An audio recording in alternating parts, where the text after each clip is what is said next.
My face was significantly lighter than my body. It was at that point that I realized that I really messed up.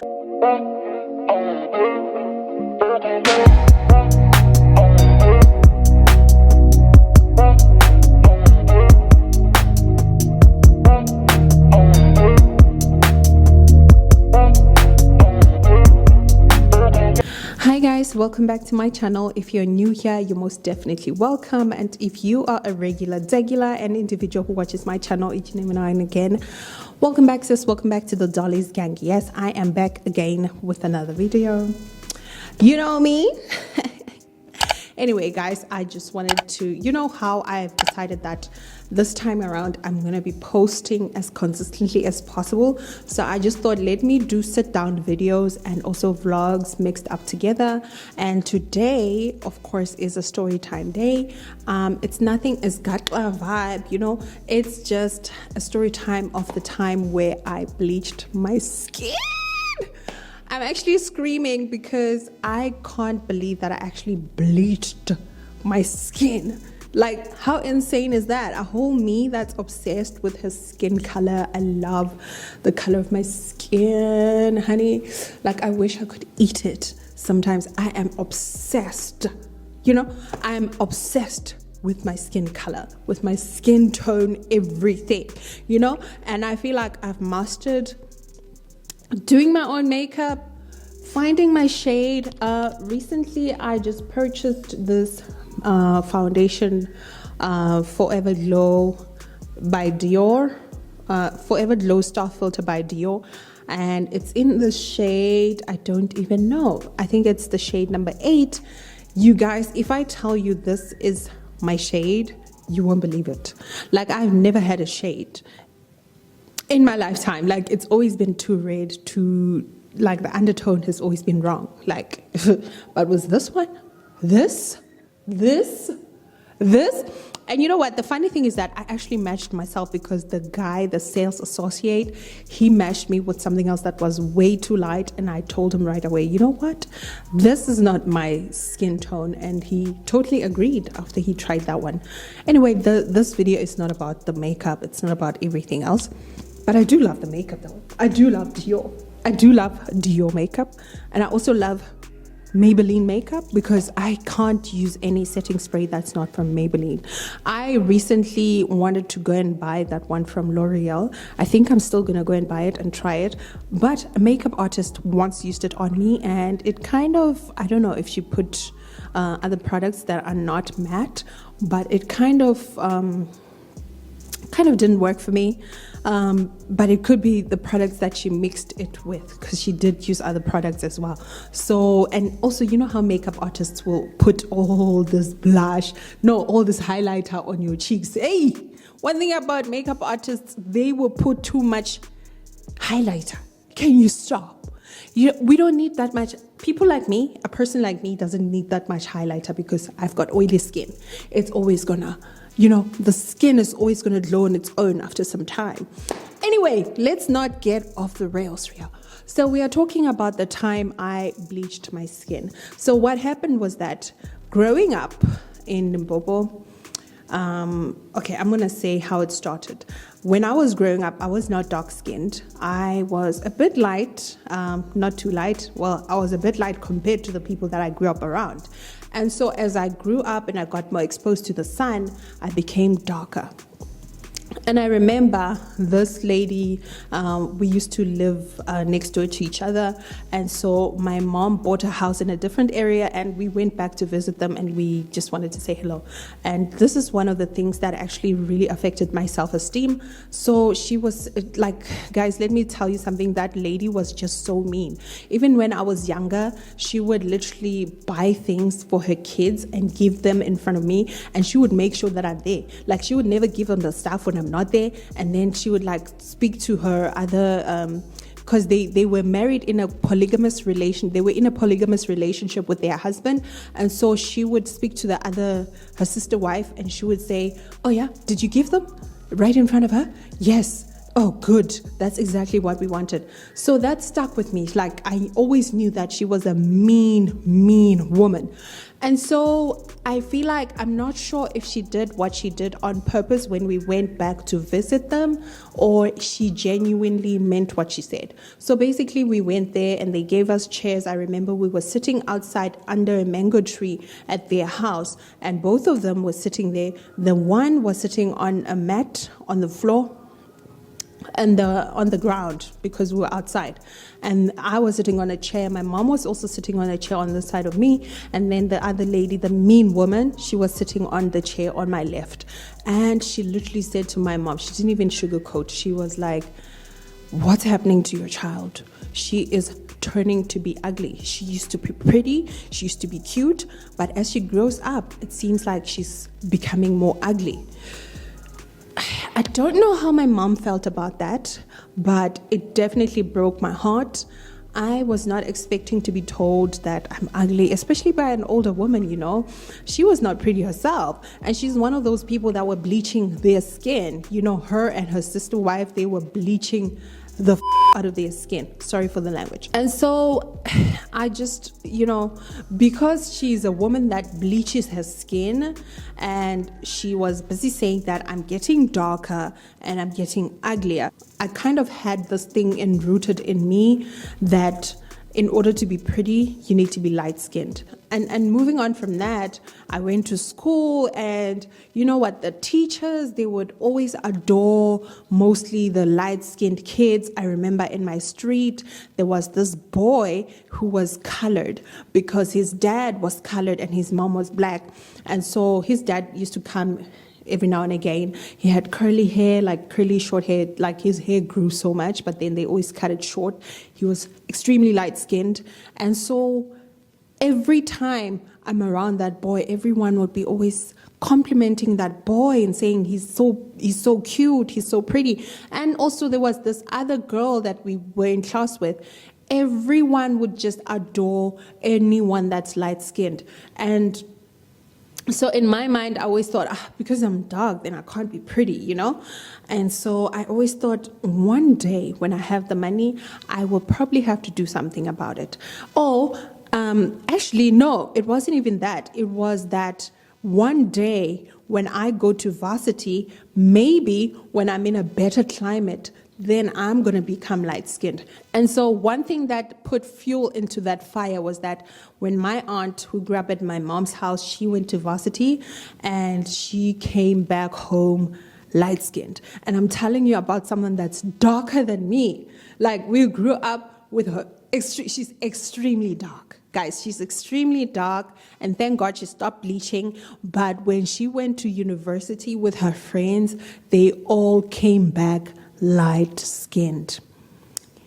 And in my mind, I thought, so it's true. When you go to varsity and leave Limpopo and go to a better climate, like places in Joburg and Cape Town and Durban and all of those places, your complexion will change. You'll become light-skinned, and you'll become more adorable. You'll become more desirable. You'll become more beautiful just because you're more light-skinned than you were. And the only reason you're ugly now, and the only reason that no one ever tells you how beautiful you are right now, is because you are dark-skinned. That's how I grew up. That was my reasoning. I know I could have done better. No, I couldn't have done better. I know I could have had better crowds to remind me how beautiful I was, to not associate being dark-skinned with negativity, to not associate being dark-skinned with being undesirable and ugly and not wanted in society and being unnoticed and being unwanted by the boys, because all the boys only wanted light-skinned girls. I remember I once dated this guy, and I was in high school, and I had this really beautiful hairstyle, and when I took off that hairstyle, he broke up with me. He told me, "You are only pretty when you have that big curly hair. Otherwise, I would have never dated you. You are dark-skinned after all. I like light-skinned girls." And he went on to replace me with a light-skinned girl. So you can imagine how I felt. And so it was at that point where I decided, you know what? I heard about gentle magic. I heard that people are buying gentle magic to make their skin lighter. And they told me specifically that you need to buy the one that has number 1 at the bottom of the bottle. The water has to have the number 1. So we would literally go to ShopRite. Yes, we had ShopRite in my town. We would go to ShopRite, open up the boxes, and check the numbers at the bottom, because apparently gentle magic doesn't work the same. All the bottles work differently according to the numbers, so we had to always check number 1 was the one that was gonna bleach your skin. I'm gonna put a picture up here. I used the gentle magic. To be honest with you, I grew up with 0 skin problems. I was one of the girls that didn't have pimples. In fact, at some point, I was worried. I was like, you know what? I want pimples. How come other girls have pimples? I can't believe it was me craving to have pimples on my face, because I associated that with beauty, with being wanted, with being attractive and desirable.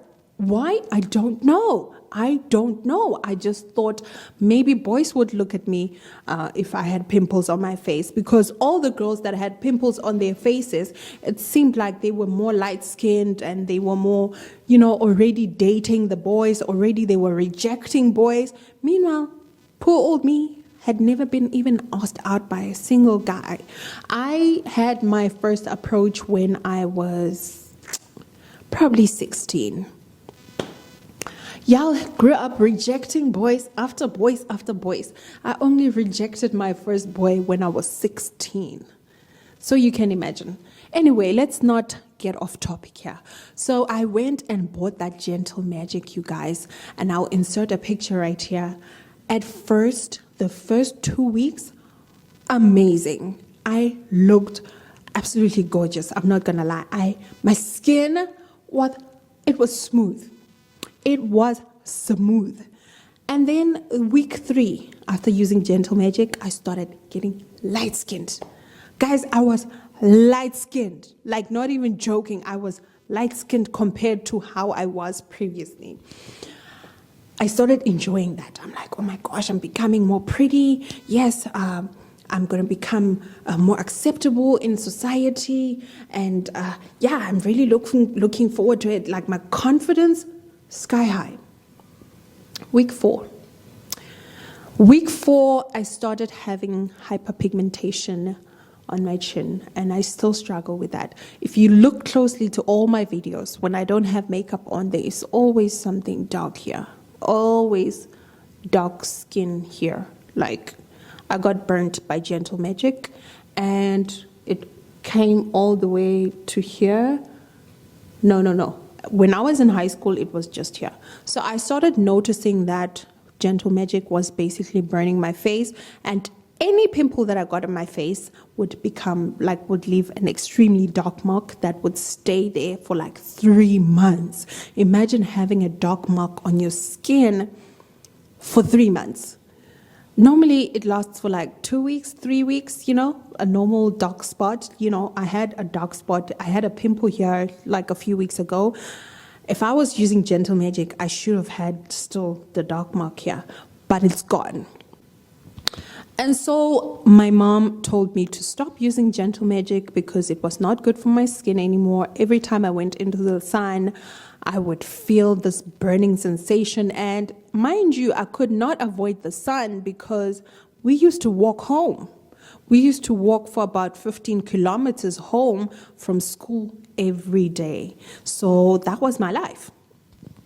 Cool sharp. So I stopped using gentle magic and I went on to use ponds, trying to recover my skin.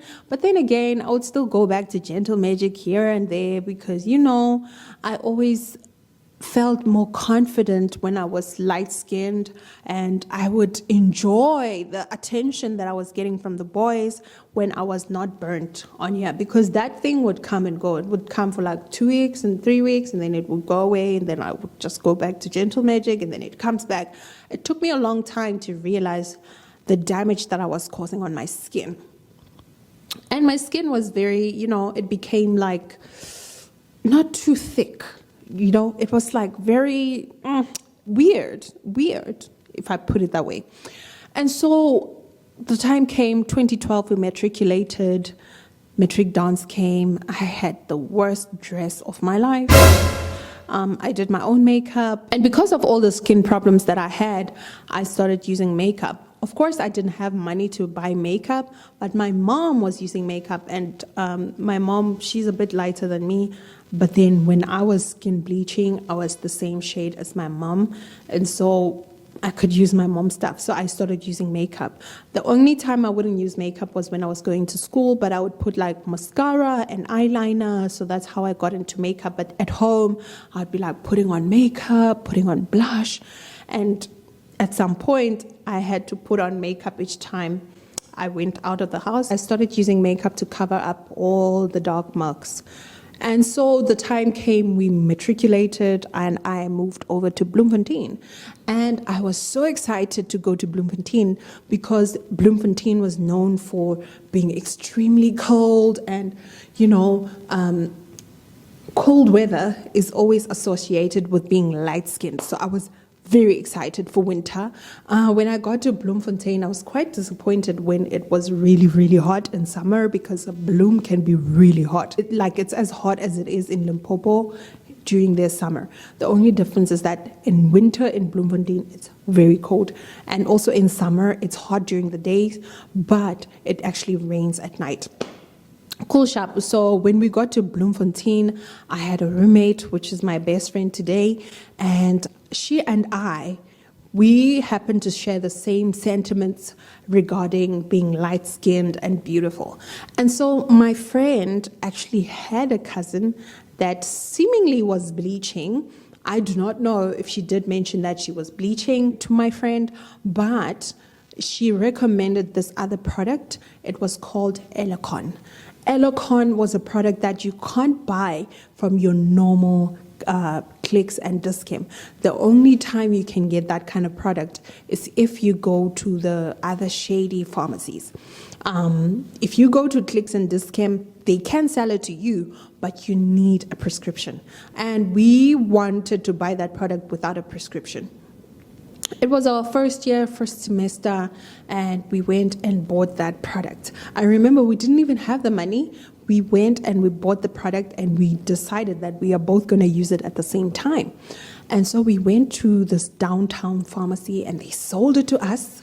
It was like a small tube, guys, and it was so expensive. I think it was this big. I really don't remember. But all I know is that it was elocon. The name of it was elocon. I could be wrong because it's been so long, so I probably forgot the name of it. But I think it was elocon. So we bought that product. We both started using it on our skin, and her cousin told us that we should use it once a day and at night. Because if we use it during the day, then we're going to burn from the sun. Mind you, we knew nothing about skin bleaching. We knew nothing about skin. So we were just bluntly using that product without even using sunscreen. So you can imagine the damage that it's going to cause. So such products, it's either you react badly to them or they treat you well. It's just like Gentle Magic. Some people, I know a lot of people that are still using Gentle Magic. It's a good product to them. I mean, it works for them. Like my aunt, it works for her. It doesn't even bleach her skin, but it keeps it like smooth and great and perfect. But for me, it bleaches my skin. It burns my skin. So, to each their own. There are products that work for you. There are products that don't work for you. So elocon worked for us in the beginning. It worked. It bleached our skin. We looked good. We looked perfect. The only problem was that we got light-skinned, and the light skin was cutting from here because we were only using it on our faces. So the rest of the body was not matching. And I didn't even realize that that was the case. I didn't even realize that I was skin bleaching and the rest of my body didn't match, because my friend's cousin told her that you just use it on your face and then it bleaches your whole body. So we were under the impression that this thing was working for the whole body. school sharp. So there came a time where we went on recess and it was time to go home. I remember it was June 2013. We went home and the first thing my mom said was, you guys, so my mom told me straight away that my face was significantly lighter than my body, and that set my confidence to the lowest. It was at that point that I realized that I really messed up. I really shouldn't have used that product, but there was no turning back. There was nothing I could do to stop whatever process that was happening. So what I did was that I stopped using that product entirely, and I used my mom's medical aid to actually go and see a dermatologist. And I remember when I first had my consultation with the dermatologist, it was like, and what have you been doing to your face moment? Because it was bad, guys. I got burnt so bad that the black stuff that used to be just here through Gentle Magic, it went up to here, and it went up here, it went up here. It was like some dirt, some black, dirty stuff, and I just couldn't believe it. And my dermatologist told me straight away, stop using those products that you've been using, stop using Gentle Magic, stop using Pond's, stop using Elocon, and whatever products that you've been using on your face. And he gave me, because at that point it had even struck my skin to have acne. I was battling acne and I was battling skin discoloration, hyperpigmentation. So what he did is that he put me on birth control, Minerva to be specific, and then he put me on Benzac. And then also he put me on this other, I think it was a birth control pill. I don't remember. I think it started with an A. And then the fourth thing that he said to me was that always put sunscreen. Mind you, we had been bleaching our skin, walking around the streets as if it is safe to do so without even sunscreen. I did not even know the importance of sunscreen. It was at that point when I realized that, it was an aha moment. Sunscreen is important. And so I went on to use all those products. I think I was also on Oratane at the time. I didn't even know that it was Oratane because I remember one night we went out with my friend and I was drinking those pills and we went out to drink. Like those pills made my skin so dry and shiny and you could see like it's cleaning up my skin. And so we went out and we drank alcohol and I realized that I forgot to drink my pills. I think it was around 3 a.m. I did something stupid. I went to take the pill while I was drunk. I had been drinking alcohol and I thought it was a great idea to actually go and drink the pill. I drank the pill, guys. I threw up so badly. I threw up so badly that I never ever want to see the liquor that I drank that night. It was Smirnoff Storm, by the way. I have never drank that stuff ever again. I don't even want to smell it. I don't even want to see it. That's how much I hate it because of what I did to myself. So basically I was on Oratane and all those other medications. Cool sharp. So my skin recovered. I'll put a picture right here. And I pledged to myself that I will never, ever bleach my skin again. And that's when I started realizing that going out of Limpopo does not necessarily guarantee that you're going to be light-skinned. You get light-skinned because maybe, just maybe, you were born light-skinned and you're getting back to your skin color due to climate reasons. Obviously, I'm also not as dark as I used to be when I was staying in Limpopo. But then again, a lot of people that come to these places, they actually do things to their skin to a point where they're selling this idea to the kids that are back at home that, the minute you get out of this climate and you go to a different place, you're gonna change. Your skin is gonna change drastically. Of course, you're gonna change, but it's not gonna change drastically.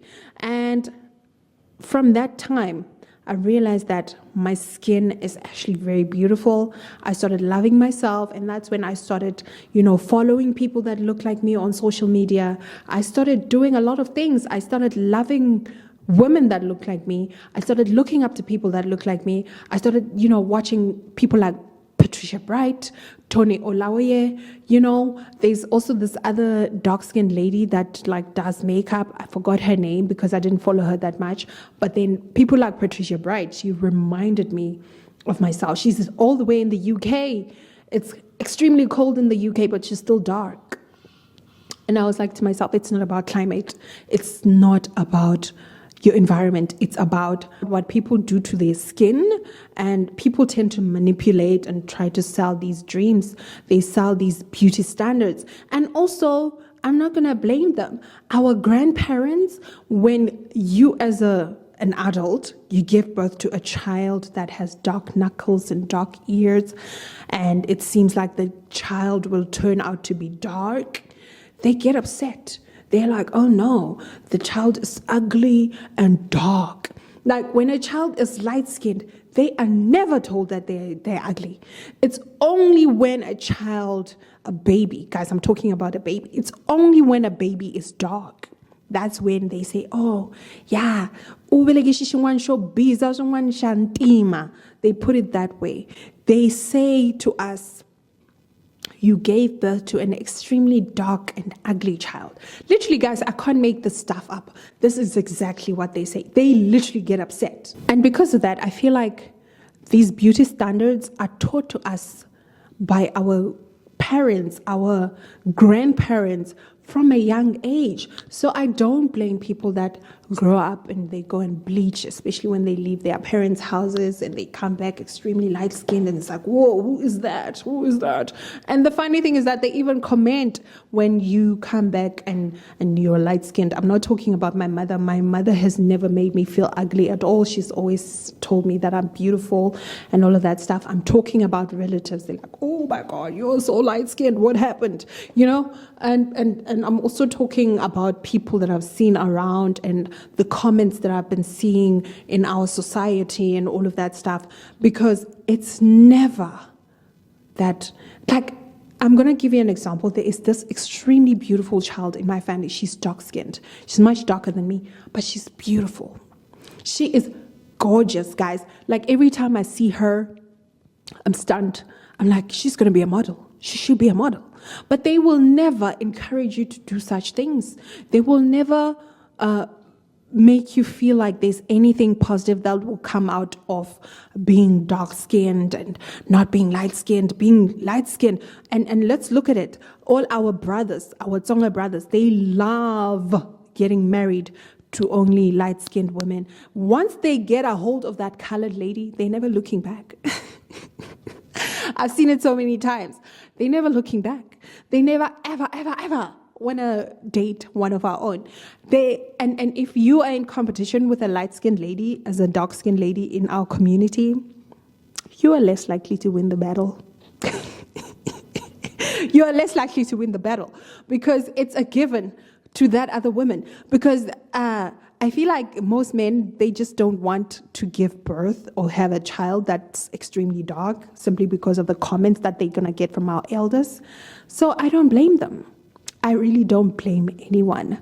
But I feel like today we could start to do better.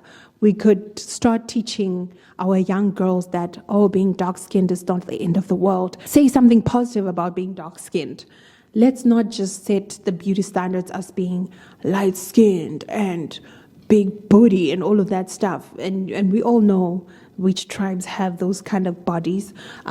So some of us tend to feel very insecure. I used to, but not right now, because I think I found myself. I found my confidence. I found beauty in what I am and what I want to be and where I'm going in life. And so I really appreciate myself, and I thank God every day that He gave me this body. I'm tall, I'm skinny, I don't have a big bum like other women out there. but I still love myself. I really love myself. I think I'm absolutely gorgeous. I think I'm one of the most beautiful girls in the world, and that's what I think of myself. And I think that's very important, that as a young girl, look up to people that look like you, because once you look at other people that don't look like you, you will get discouraged. You will feel tempted to do things that you shouldn't be doing in the first place. You will end up feeling insecure in what you are and your body and everything. So maybe start by filtering your social media. And I've had a lot of ladies on my DMs, they're like, oh my gosh, Kanyisa, how come you don't follow us back? I'm like, I don't follow you back because I don't resonate with what you post. I don't resonate with who you are on your social media. I follow people that look like me. If I feel like you look like me, then I can get inspo to how I can dress, how I can do my makeup, how I can do a lot of things. Because at the end of the day, we do social media to get inspiration from others. We do social media to indulge and, do whatever that pleases you. But then for me, it's about finding inspiration to better myself. I always listen to inspirational messages. If you find me following someone that doesn't look like me, it's because there is something beneficial from their end. Maybe they talk about body positivity. Maybe they talk about motivation to wake up in the morning and do things that you don't feel like doing, There's a lot of things, you guys. I could go on all night and talk on and on and on and on. But at the end of the day, it's about self-confidence and working on yourself on an intrinsic level. And that's what I plan to do. And I hope that there's a young girl somewhere watching this video today and she is gonna gain confidence from watching me. If you feel like you're less confident in yourself, feel free to follow me. I'm definitely gonna be doing a lot of inspirational videos, especially for dark-skinned women. I wanna fight for us.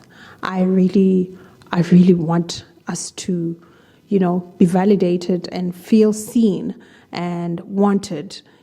It's not about feeling wanted after all, but it's about how you feel. I want to make people feel better about themselves without needing validation from outside. And I feel like that's the most powerful thing that you could ever have. Anyway, guys, I could go on and on and on. Thank you so much for watching this video. I hope you enjoyed it. Please don't forget to like, comment, share, and subscribe down below. Don't forget to follow me on my socials. It's at Tsonga Doll, Tsonga_doll on Instagram, and Tsonga_doll0 on TikTok. Yes, if you find Tsonga_doll, that is also me, but I lost that account a long time ago, so I don't use it anymore. Anyway, guys, thank you so much. From me to you, it's only love. Bye.